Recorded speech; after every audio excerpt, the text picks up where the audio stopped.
Assalamualaikum warahmatullahi wabarakatuh.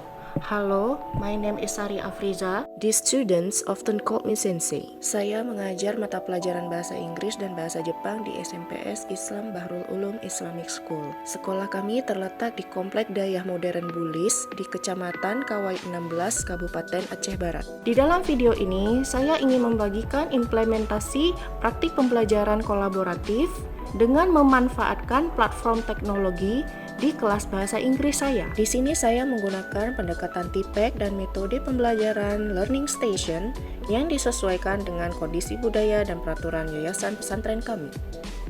Oke, kita langsung ke intinya saja. Bagaimana implementasi praktek pembelajaran kolaboratif dengan memanfaatkan platform teknologi yang saya jalani di kelas bahasa Inggris 7A?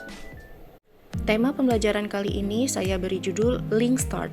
Di dalamnya ada 3 subtema, dan kami sudah sampai di subtema ketiga, yaitu Classroom Language. Pada kegiatan awal pembelajaran, saya menyapa santri kelas 7A.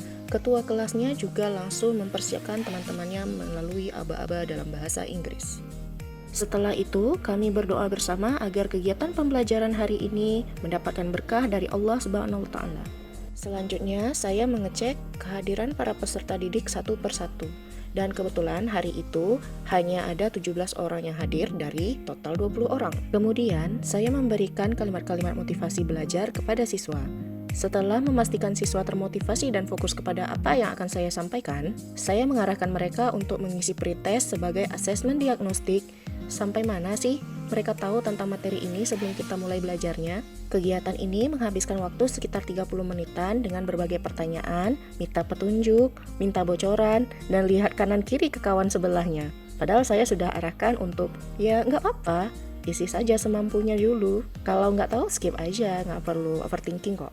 Setelah selesai mengumpulkan asesmen awal mereka, masuklah kita ke kegiatan intinya. Pada kegiatan inti, saya awali dengan berpindah ruang kelas dari kelas 7A menuju ke ruang lab komputer. Satu malam sebelum ini, saya sudah mempersiapkan stasiun belajar yang akan digunakan oleh peserta didik untuk mengakses sumber belajarnya secara digital maupun non-digital. Alhamdulillah, sekolah kami menyediakan infrastruktur yang cukup memadai untuk pembelajaran dengan sumber belajar digital. Pertama, saya menjelaskan bahwa ada 3 jenis stasiun di mana di sana terdapat jawaban dari pretest yang telah diberikan di awal tadi waktu di ruang kelas. Kemudian, saya menjelaskan seperti apa ketiga stasiun tersebut.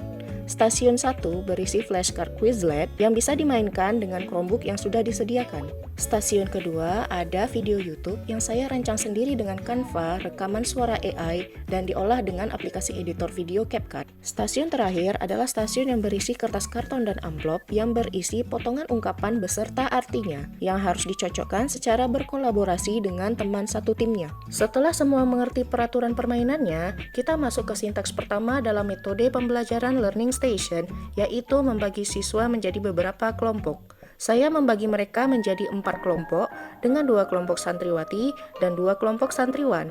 Saya mengacak anggota kelompok dengan situs Wheel of Names agar terlihat lebih seru. Saya membuatkan masing-masing jenis stasiun yang ada 2 sebagai langkah antisipasi agar situasi kelas tetap kondusif sehingga tidak ada rebutan stasiun antara santriwan dan santriwati. Setelah membagi kelompok, siswa diarahkan untuk memilih stasiun belajarnya dan guru membimbing pergerakan siswanya dari stasiun ke stasiun. Saya memberikan kesempatan kepada semua kelompok untuk merasakan pengalaman belajar di setiap stasiun.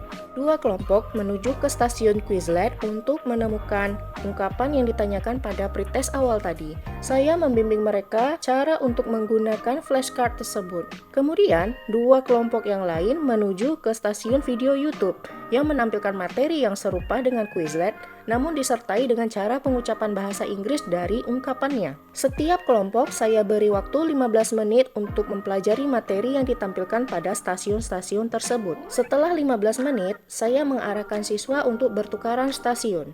Setelah 15 menit berikutnya, saya mengarahkan siswa menuju ke stasiun ketiga untuk bekerja sama dengan teman kelompoknya, menyusun ungkapan-ungkapan bahasa Inggris beserta artinya, kemudian ditempel di atas selembar kertas karton. Setelah selesai misi tempel-menempel, saya mengajak anak-anak untuk menyimpulkan ringkasan kegiatan pembelajaran hari ini. Pada sintaks ketiga ini, saya bertanya jawab untuk mengecek pemahaman tentang pengetahuan baru apa saja yang mereka dapatkan pada kegiatan belajar hari ini. Saya juga menanyakan kepada mereka, sebenarnya saya yang memberikan materi atau mereka sendiri yang mengeksplorasi konten yang saya sajikan pada stasiun-stasiun belajar tadi. Pada sesi itu, mereka menyadari bahwa mereka sebenarnya bisa belajar mandiri dalam berkelompok dengan berbagai macam cara yang bisa mereka lakukan dengan konten yang disediakan itu. Ada yang mencatat satu persatu ungkapan yang ada di video, ada yang mengetes kemampuan bersama temannya dengan menebak arti dengan flashcard, ada yang mengulang-ulang pronunciation dari ungkapan yang ada di video, dan ada juga yang lebih suka menyusun ungkapan dan artinya di atas kertas karton. Untuk kegiatan inti yang terakhir, saya melakukan penilaian sikap melalui lembar observasi dan juga melakukan evaluasi pengetahuan siswa dengan materi yang telah dipelajari melalui bantuan kuisis mode kertas. Dan hasilnya, alhamdulillah, kami pun menutup kegiatan pembelajaran subtema Classroom Language dengan refleksi melalui dialog forum saja untuk mengetahui bagaimana perasaan mereka setelah mengikuti kegiatan pembelajaran. Yang saya pelajari dari implementasi metode Learning Station ini adalah anak-anak merasa sangat tertarik dan antusias dengan cara belajar seperti ini. Mereka nggak tahu, saya mempersiapkan satu subtema ini sampai jam 2 malam. Kemudian, mereka menyadari bahwa mereka punya kapasitas untuk belajar secara mandiri. Yang terakhir, untuk mengajar kelas dengan metode seperti ini butuh persiapan yang sangat-sangat matang agar kondisi kelas tetap kondusif. Sekian dari saya tentang video praktik kali ini. Jika ada masukan, saran, dan kritik, silakan tulis di kolom komentar atau di kolom umpan balik di PMM. Thank you for watching and see you.